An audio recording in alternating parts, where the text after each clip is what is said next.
జగ్గయ్యపేటను అభివృద్ధి చేసే దమ్మున్న నాయకుడు మన సామాన్యుని ఉదయభాను మాత్రమే.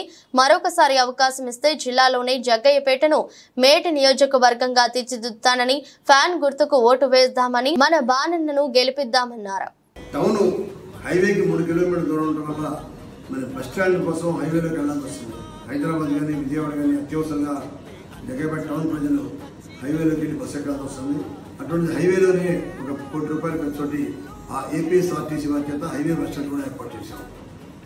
అలానే జగ్గయ్యపేటలో అంతర్గత రోడ్లు ఇవాళ మున్సిపాలిటీలో మన 30 నెలల కాలంలో 30 కోట్లతోటి, అంటే నెలకి యావరేజ్ ₹1 కోటి ఖర్చుతోటి జగ్గయ్యపేటలో ఉన్న 31 వార్డులు ఉన్నాయి.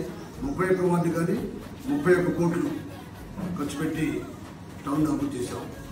అలానే జగ్గయ్యపేట ప్రాంతంలో ఇవాళ రోడ్స్ పోచంపల్లికి వెళ్ళాలంటే జగ్గయ్యపేట నుంచి గౌరవరం మీదుగా వెళ్ళాల్సి వచ్చింది.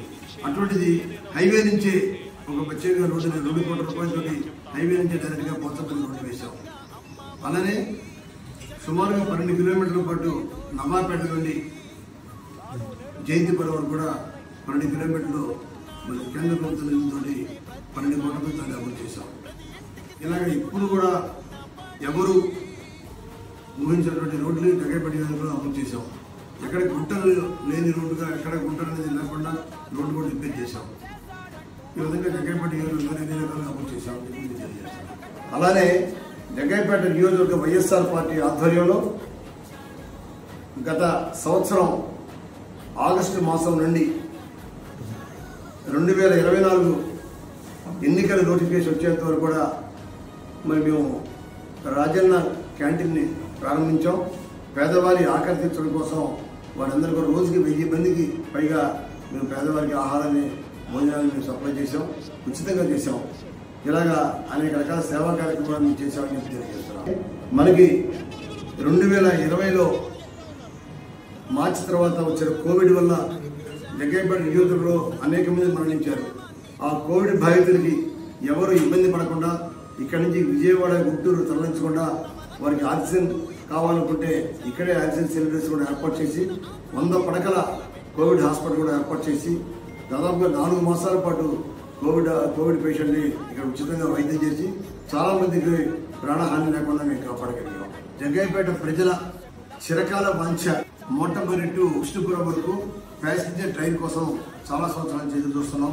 నేను ఢిల్లీకి వెళ్ళి జగ్గయ్యపేటకి ఎటువంటి పరిస్థితున్నా సరే రైల్వే లైన్ తేవాలి అనే పట్టుదలతోటి 1850 కోట్లతోటి railway platforms, railway stations, ticket counters, double line వీటన్నిటికీ కూడా మరి ఎంతో శ్రమపడి దానికోసం శాంక్షన్ చేశాం.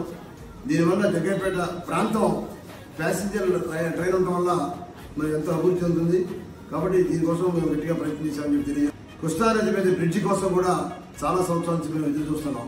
ముఖ్యాల మీద ఉన్న కృష్ణానది నది దాటితే గుంటూరు జిల్లాకు వెళ్ళొచ్చు. దీనివల్ల జగ్గయ్యపేట ప్రాంతానికి వ్యాపారం కూడా అభివృద్ధి చెందుతుంది.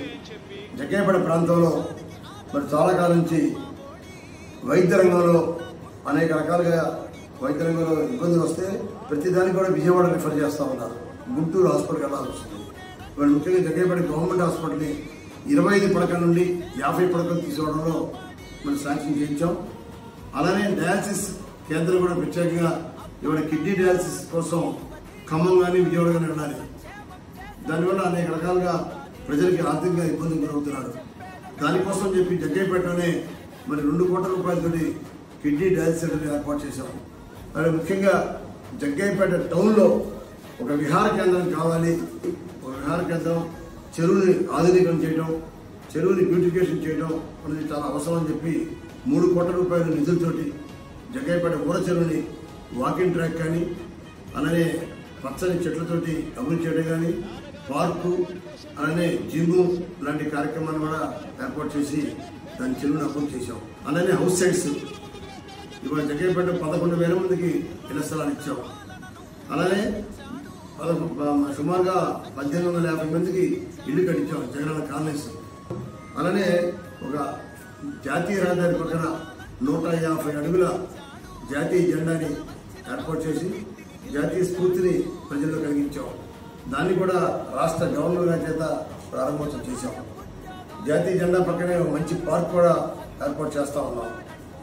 ఇలాగా ఎన్నో రకాలుగా జగ్గయ్యపేట టౌన్ అభివృద్ధి చేయడం కాకుండా అటు వత్సవాయి మండలం, మరోపక్క పెళ్ళింపురి మండలం, నందిగామ మండలంలోని కొన్ని గ్రామాలు, ఏటిపట్టి గ్రామాలు, అన్ని గ్రామాలు కూడా మరి ప్రత్యేక స్కూల్స్, నాడు నేడు కింద స్కూల్స్ కానీ, సచివాలయ బిల్డింగ్స్ కానీ, హాస్పిటల్స్ కానీ అన్ని రకాలుగా జగ్గయ్యపేట నియోజకవర్గం ఇవాళ ఎన్టీఆర్ జిల్లాలోనే ఒక మంచి నియోజకవర్గంగా, ఒక మోడల్ నియోజకవర్గంగా తీసుకోవడం కోసం అభివృద్ధిగా కృషి చేస్తా ఉన్నాం. రాబోయే 5 సంవత్సరాల కాలంలో తప్పకుండా ఇంకా బాగా అభివృద్ధి చేస్తామని కూడా నేను తెలియజేస్తాను.